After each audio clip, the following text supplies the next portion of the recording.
This is Listening with Franklin Livingston, and our guest is Georgetta Buggs.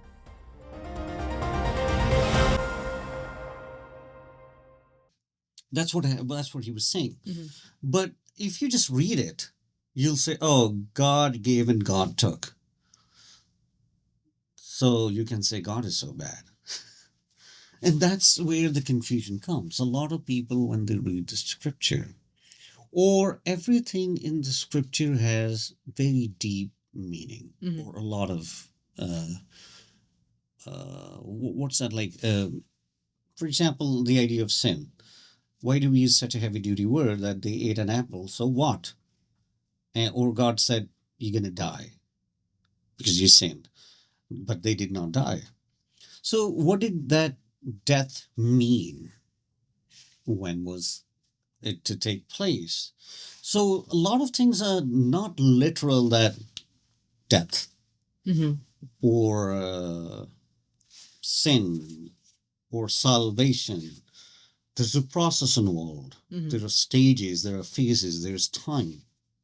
And I think same with the biblical verses, that if you just go after whatever you want, just ask in my Father's name and it will be given to you.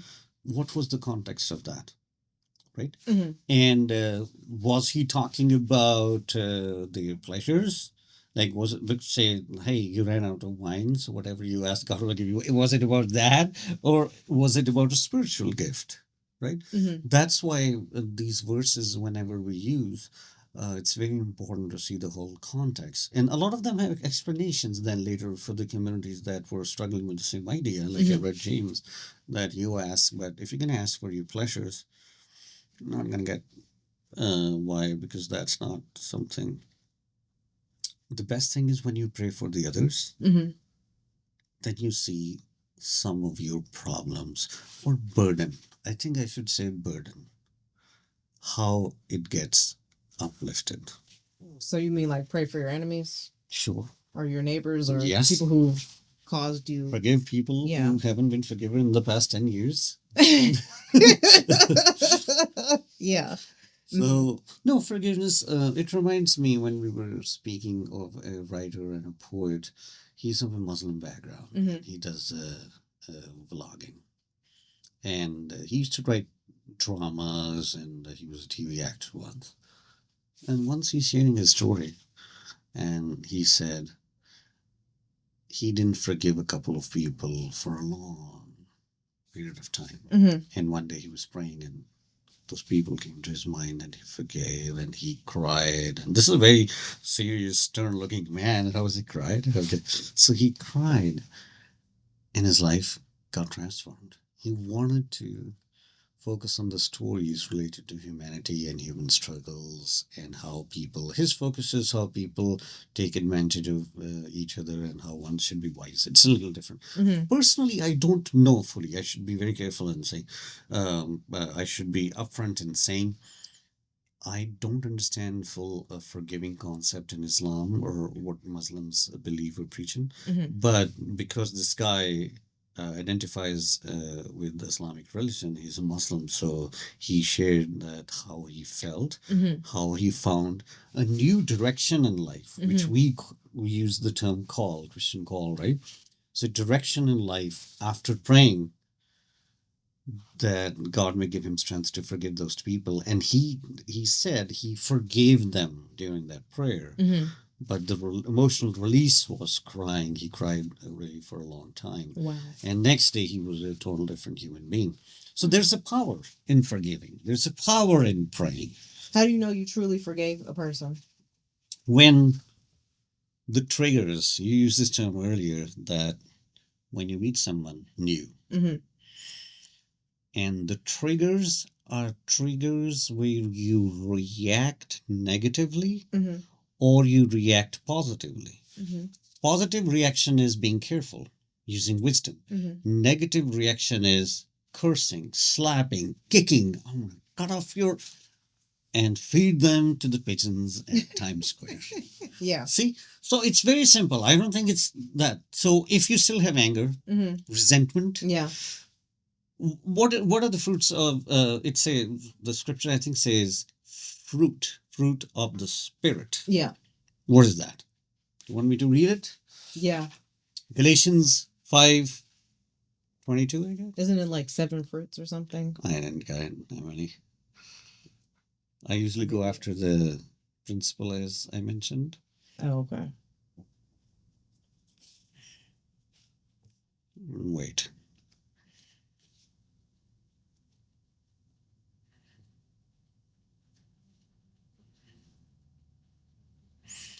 Okay, this what? Galatians 5:22. We are at an hour. Okay. Galatians 5:22. Love, joy, peace. Again, they all are interconnected. Mm-hmm. Love, joy, peace, patience, kindness, goodness, faithfulness, gentleness, and self-control. Mm-hmm. So if you want to kick somebody or cut off something, that means Yeah. it's coming from a different channel. So the triggers will always be there Mm-hmm. because that is rooted in your past, Yeah. in your history, Right. And you can't remove your history. The other language I think some people use is that, are you healed enough or not? I think you were using that earlier. Mm-hmm. So what does that mean? Does it mean you'll forget it? No, because some of the experiences people go through are extremely bad, right? Mm-hmm. You can't. But the question is, how do you react to situations that remind you of those instances? That will tell you, are you in the Spirit? I'm talking about the Holy Spirit, Spirit of God. Has His Spirit been renewed? Mm-hmm. Or are you healed now or not? Mm-hmm. The quickly you forgive, the more you pray, because you need God's grace to forgive. Mm-hmm. It's an average human being, it's not easy. You need God's grace, the Holy Spirit, to empower you to forgive. Mm-hmm. The earlier you forgive, the healing process will begin. The more you delay, it's going to create problems in you. Mm-hmm. You mean anyone, right? Yeah. And learn to forgive and forget. Will you forget it 100%? No. Right? And in that sense, if you ask me, are you healed 100%? I would say no. If it means that, will it ever come back? Yes. Mm-hmm. But when it comes back, if you have self-control, there's a reason the phrase self-control is written here. Mm-hmm. If it comes back and you're like, okay, no, I love you differently, that first of all, that's fake, right? Yeah. But if you have self-control, Mm-hmm. means it doesn't make you jittery or very anxious or something. So that means you're on the right path. You're still work in progress, remember? Mm-hmm. But you have cleared that stage. And then now you're in the next stage. Mm. Stage, I use the term, in video games, there are stages. Yeah. So why? Your goal is to become perfect. As I mentioned that in Methodism, every denomination, Catholicism has a different word for it, but we were using the term perfect or perfection, Mm-hmm. worldly, human perfection. We can't be perfect like God. Mm-hmm. We can't be perfect like a child, like as innocent as that. Mm-hmm. But we can try if we aim that we can get there. So if that person comes to you, and what if the person is in need? As you actually asked me a question, Mm-hmm. and I just came up with a story, a scenario. Need means the person needs me if they are injured. It doesn't matter how, but our job is to treat them at a human level and letting go Mm-hmm. without expecting, oh, he didn't apologize, and now it's the time I need to get an apology. Otherwise, you're not going. I'm going to lock the door or whatever. Mm-hmm. No, that's not the right way. Right. But praying, forgiving, praying, reading the scripture, sitting still, reflecting, and reflecting, and reflecting. Mm-hmm. Reflecting doesn't mean visiting history. Reflecting means, what's my call? And why was I here? Mm-hmm. Was I faithful to my time and my placement? Because I was in deputation and now I'm leaving school. I'm going to work here, Mm-hmm. or I'm going to go to another city, or or it can be really even moment by moment. You nanny, you nanny at different people's homes. Yeah. What I did, will it be acceptable to God? Mm-hmm. Is it in alignment with God's way of dealing His creation? Mm-hmm. And I think that should give you enough answers. And if you're at peace, that's the best state to be in. Yeah. So, in simple words, movies about a couple moving to New York City, Mm-hmm. and the woman, she's friends with these two other women who are forcing her to live a polyamorous life. Oh, okay. Right. And because she comes from slightly conservative background, she's not sure about that. Mm-hmm. But she's beginning to have a talk with the husband who doesn't really like it. Mm-hmm. Of course, it doesn't end well. So it's tension between those two. And then there's a priest guy. We made him wear a clerical collar so he kind of represents. It can go beyond Christianity. Like I think a lot of he's just like that leadership role, but we wanted to make it more religious than political, Mm-hmm. and that's why we made him look like a priest guy. So he's the guy who's telling them, okay, who's listening, and then what marriages or not, Mm-hmm. right? So that's in simple words, the plot of the film. Mm-hmm. And unequally yoked could be what you were asking during the break. When it comes to marrying someone or being in relationship with someone of a different religion, Yeah. right? And the reason is, first of all, we have to define what does a marriage mean to them, that particular couple. As we mentioned earlier, there are people who just are married, they save taxes, and then they sleep with each other once a week, twice a week, because they have extremely busy lives. So they don't really share anything. The tension, I think, could arise if they have children, and the children needs moral formation. And I know I'm using this very heavy duty or loaded phrase, moral formation, ethical formation, but I think children learn to remain clean, say thank you, and not hate and not touch the things they are not supposed to from early childhood at home. And to me, that's the ethical or moral formation, right? Uh, I can't ever see a kid being left by him or herself with choices. Like you decide you want to touch the fire or water. You decide you want to poop on the toilet seat or on the couch. You decide you want to bite your mother or cry when you need milk. And I'm talking about really small kid, like Yeah. 6 months, 9 months, and a year. I don't think it works like that. Mm-hmm. Some things you just can't change. It's the same thing. You can't change the sky. You can't change the sea. You have been given these things by God, and that's the way it is.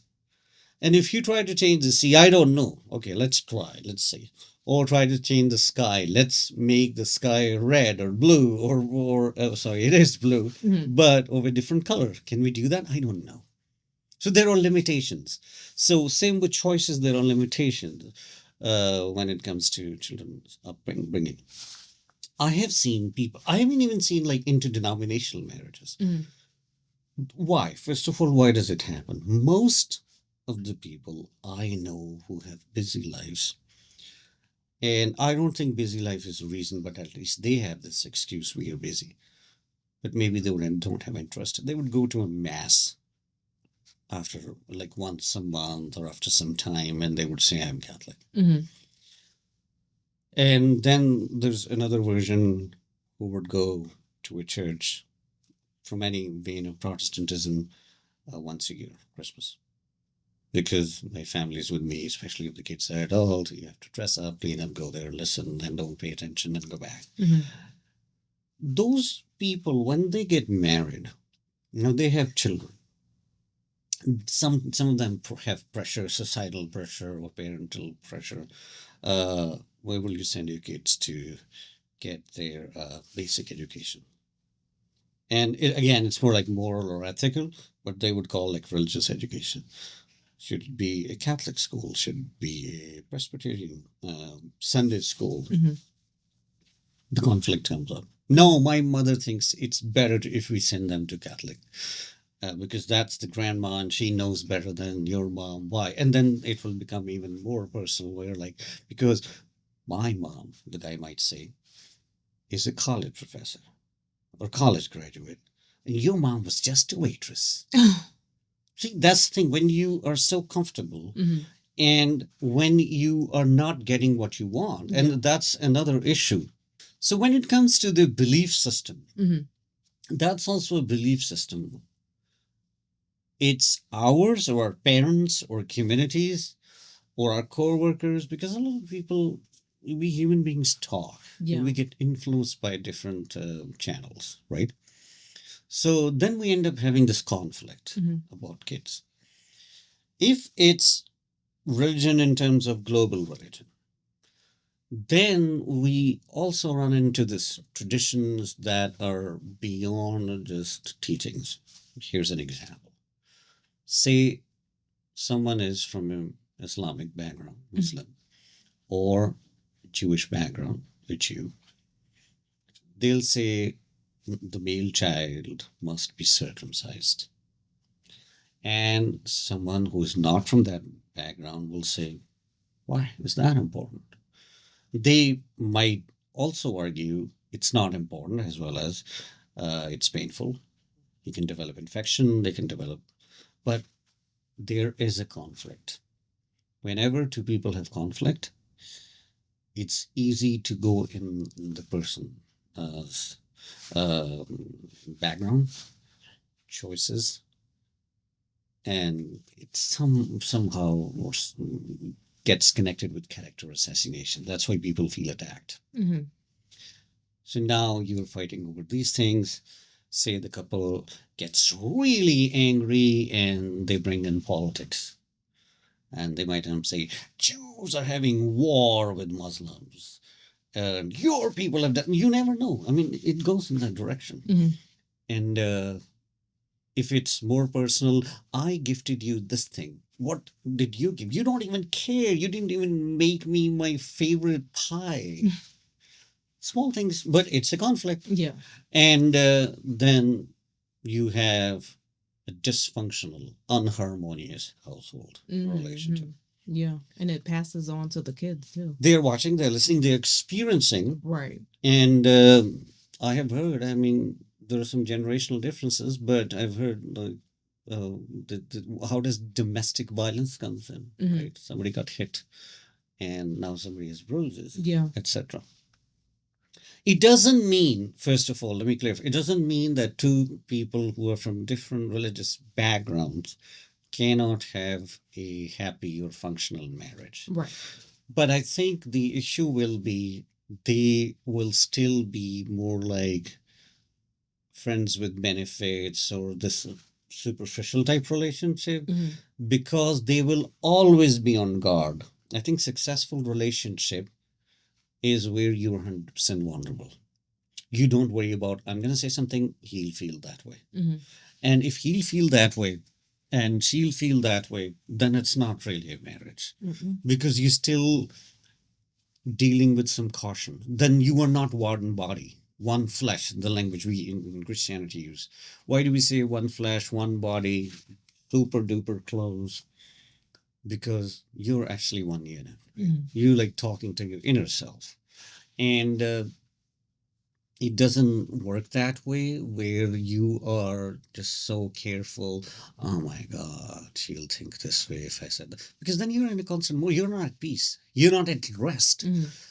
When you're watching TV, when you're in bed, when you're sitting on the couch, and if you're constantly thinking what to say, what not to say, then what's the difference between you relating to your coworker and relating to your so-called friend versus your husband or wife? The Mhm. only difference is that you don't take your clothes off in front of them. You are not physically that close. Rest of the stuff is the same. Mhm. That's not marriage. Yeah. And those things will happen if religion is different at your foundation, Mhm. if choices are different, because say one gets drunk and the other is their therapist or picks them up and brings home, eventually it's going to happen. Mhm. When one person is really sick of that lifestyle and they have been bottling up, you know, and then they will end up saying the things the next person thinks it's attack. Like end up two therapists in therapist room, and some people say it with pride, and I think the particular kind of rich people I've seen online, they're like, you know, on the second day of our marriage, we were in the therapist's room, and it's like, you know, we say that, oh, it's a good thing to see a therapist, but they take it to the extreme level. And I think that's a sign of not having a healthy relationship. What do you mean extreme levels? Extreme level, like if you have to be at a therapist level because it's a good thing to do. I got married yesterday and today I'm at a therapist. Oh, yeah, that's terrible. There's no point. Yeah. Mhm. How many of us, when we make new friends, we go to a therapist? I mean, some people do. Some people do. They Yeah. do. But is the Not on person average. Yeah. But it's very common. And why do people remain boyfriend and girlfriend for years? And they say, we just got married and last year, and now we're thinking of getting divorced. Have you heard of that? People I getting see it all divorced? the time. Not within my friend group, but just in general. In Yeah, I general. see it all the time. People are comfortable for one. Expectations. They don't want to start over.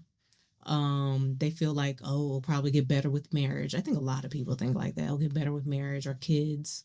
And then once they're in it, the hits the fan and they're out of there. They can't do that. Steve Harvey said something. This lady came on his show and said, I've been in this marriage for 12 years and I've been unhappy because of X, Y, and Z. And he goes, so you want to do that for 12 more years?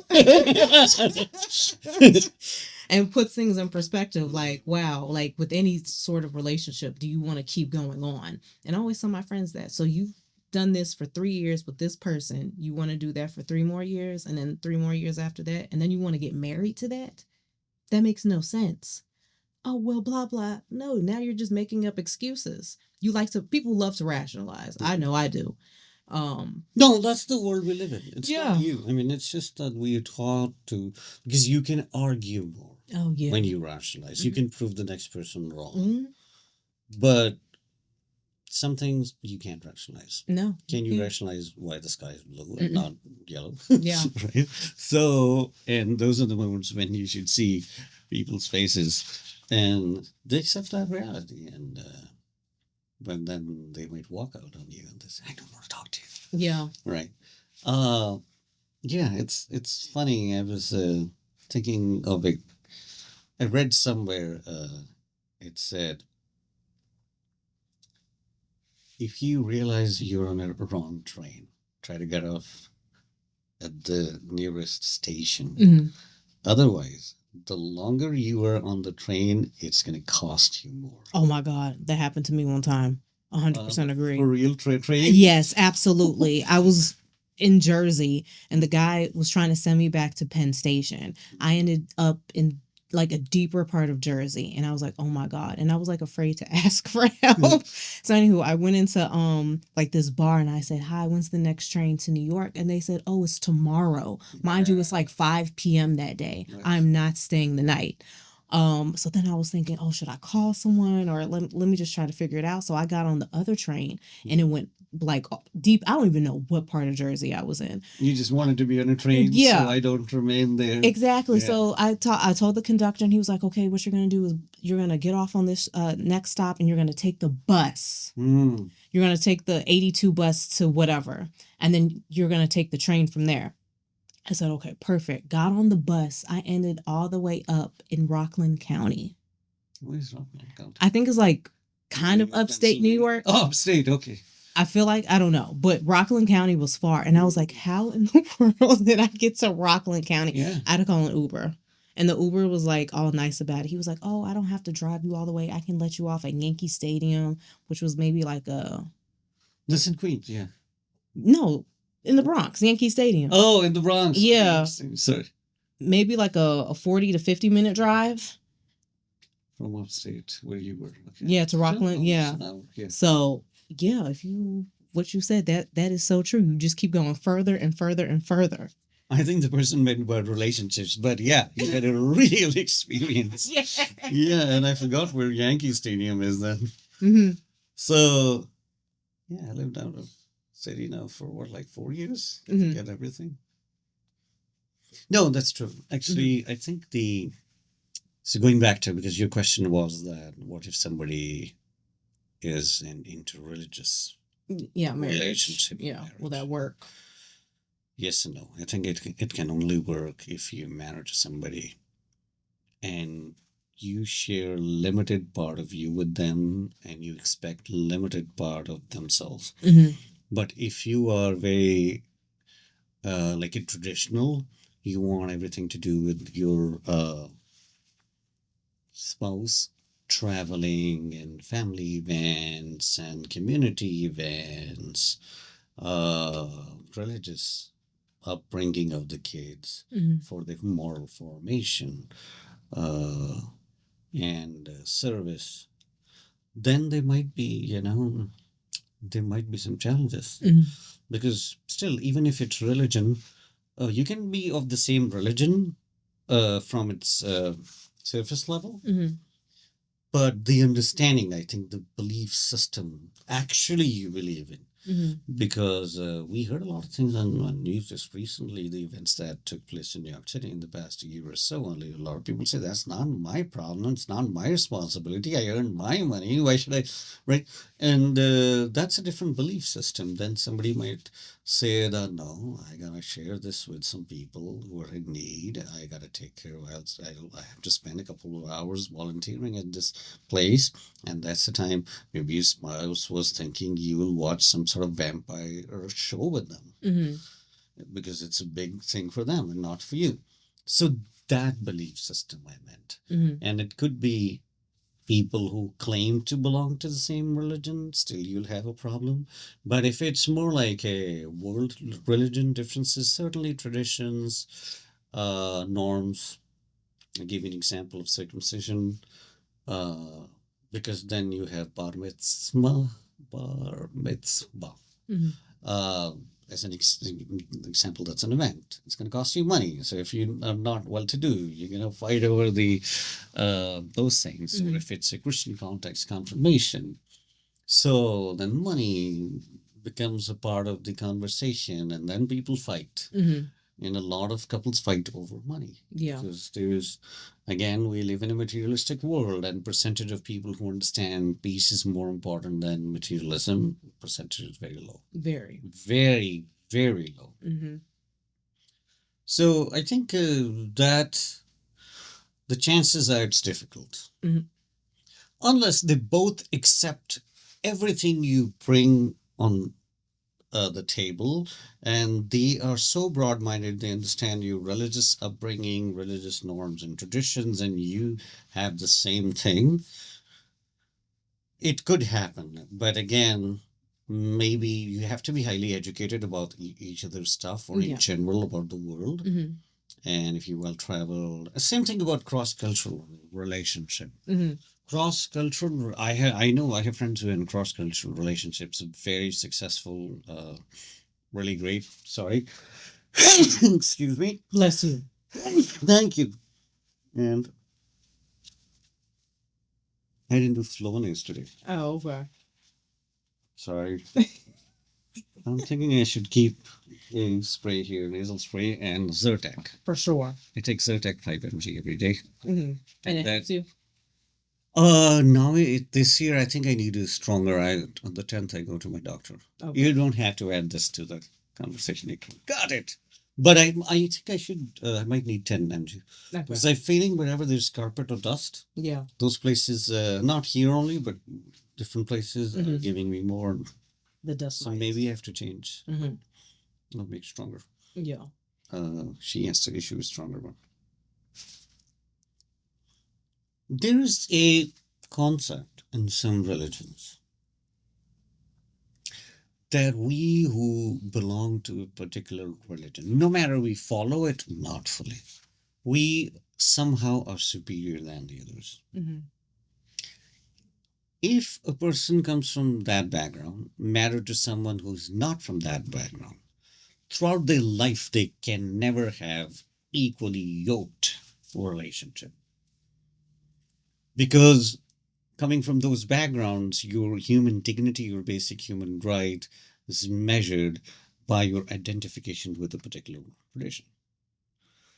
And in those cases, also, the relationship can only work. I have friends who are from two different religious backgrounds and in very happy marriage. One has to be very broad minded, but one has to understand religion more than like having a partial idea and focusing on the affiliation, because then you don't really know your religion. You have an idea, Yeah. and you're gonna like force that idea on other people, and that's not good. Mm-hmm. So again, that might not be the wisest thing to do. To force. Yeah, Okay. Have people tried to force their religion yeah, onto you? because whatever a couple of things you know. Mhm. Oh, in my case, Yeah. I think first I have a very strong personality, Okay. so it becomes a little challenging. Mm-hmm. But yeah, people I think tried to do that when I was really young, Mm-hmm. and Like family the or friends? more I would say friends or Yeah. people. I don't know if friends, like we talked about Right. this today. Who is your friend? Mm-hmm. But yeah, in general, they say, "Oh, we are friends," and yeah, because there are different. Like, I remember like there was a family I lived with. They were white old couple and very conservative Christians, like evangelical types. They were to the point like they wouldn't help any homeless or any other charity because they were like, that's not my problem. Like, I would rather give somebody who's going to preach the gospel and save souls and all that. So they were like, I don't know how they used to phrase it, but their idea was a person who's not gone through an adult baptism, which I have not, is not Christian. Mm-hmm. There are people like that. Then you'll have people from other religious backgrounds who might look you differently, right? And I come from a culture or country where Christianity was a very itty bitty small minority. So I've definitely had those experiences. But I think people who are less articulate, who are also maybe physically smaller, they can run into those instances more. It's like being bullied in a school. Usually, people who are simple, kids who are simple, quieter, less energetic, they face bullies more than someone who's going to stand up to them, right? Mm-hmm. So I think religious people could be bullies too, Mm-hmm. and around the world in every religion. Mm-hmm. In every religion, I think you see, even in like church traditions, like England, Ireland has been fighting over what Catholicism and Protestantism. And the funny thing to me is that what's the difference? If the foundation is the same, Mm-hmm. you live it out differently, you express it a little differently. Doesn't mean that your core values are different, and which is so sad. But people did find, as I said, when people become angry, they'll find an excuse to attack you. Mm-hmm. And then they will say things that you might have no clue where did it come from. Yeah. And if you're friends and if you are honest and vulnerable friends, being a husband and wife, where you can be yourself, but where you are always with them, they are always with you. And if it's a true love, I don't think you'll ever get tired of each other. Agreed. But people who think, oh my God, I'm in lockdown now, or he lost his job, he's going to work from home. Does it mean that we're going to have a divorce? A lot of people did go through divorce and breakups during COVID because it was never a real relationship. Your relationship's foundation was either based on an activity. Mm-hmm. You mentioned convenience. Mm-hmm. And I didn't talk about that, but yes, for some people it's like, oh, I have somebody to go to. Yeah. Okay, why do you need somebody to go to? Mm-hmm. Because you can't live by yourself. Mm-hmm. Because from inside you have lost that peace. Yeah.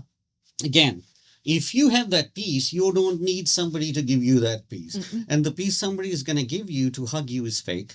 The bottle of wine is going to give you a peace. That's fake. A lot of people just, I sip wine to unwind. Oh, okay, good for you. But have you tried unwinding without wine? Mm-hmm. Why can't you do that? Yeah. Right? Mm-hmm. Have you tried just sitting in listening mode, listening prayer, Yeah. connecting with your higher being, with your God? Mm-hmm. But some people, I also hate to say this, they make these trends because they learn from friends or they grew up in a particular household. And like I have been friends with families, highly privileged, who have bars at their homes, right? Because they can afford it, they think it's a tradition or it's a norm to drink beer or wine in the evening. Who made that? You made that. And why can you do that? Because you have money, extra money, Yeah. right? And what if somebody doesn't have that money? Mm-hmm. And that happens when the person who does not have that money spends money on liquor instead of the wife or the kids or the house. He, usually I'm talking about males here, he is called an alcoholic. Mm-hmm. And he's called irresponsible, Right. a bad person. But why? Because he doesn't have that privilege to spend money on his liquor. Mm-hmm. So it's better for all of us, even who are cent trotters, because say you have a friend, say you're from low middle class, you have a friend who's elitist, and she can sip wine every night, but you can't. Mm-hmm. And if you want to be like her, there's a problem.